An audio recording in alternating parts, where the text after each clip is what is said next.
Please fasten your seatbelts, the red light flashed above the arched doorway of the tourist section. Jennifer Glenn obeyed the instructions silently. She brushed back a strand of her red-gold, shoulder-length hair that had strayed to the corner of her eyes, tilting her head upwards towards the fresh, cooling air from the vent. As the breeze played lightly on her face, Jennifer's brown eyes were sadly contemplative. She should have put her hair in its proper place, in a burnished bun on top of her head. Her mouth compressed painfully. Brad had liked it this way, loose and curling gently under her chin. Jennifer liked it this way too, but it made her look so young and vulnerable. Just now, she felt very old, much older than her meager 22 years. But she had been vulnerable. So very vulnerable. Just 2 short years ago, she had graduated at the head of her class in secretarial school.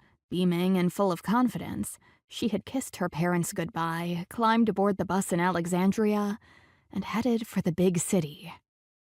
Minneapolis. For 3 weeks, she had made the rounds in and out of executive offices, her certificates and recommendations proudly carried in her hand. And the results had always been the same.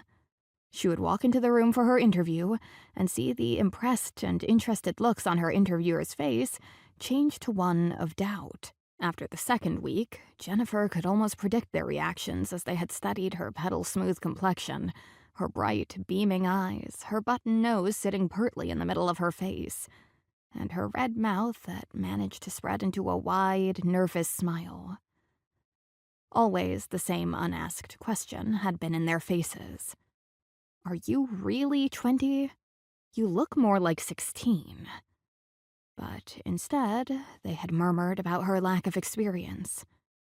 Finally, the third week, with her reserves running short and the prospect of returning to the YWCA again that night without a job, Jennifer had practically pleaded with her interviewer to give her a chance to prove she was as good as her credentials said.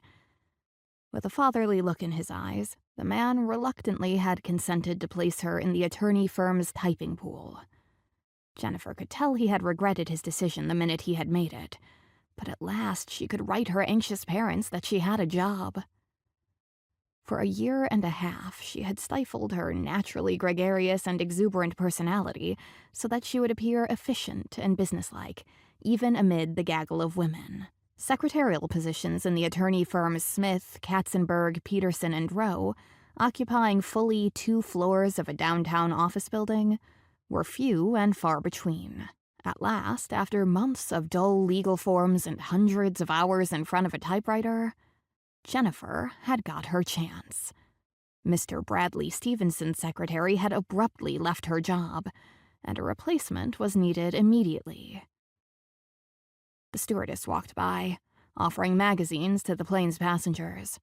Jennifer declined politely when she stopped by her seat.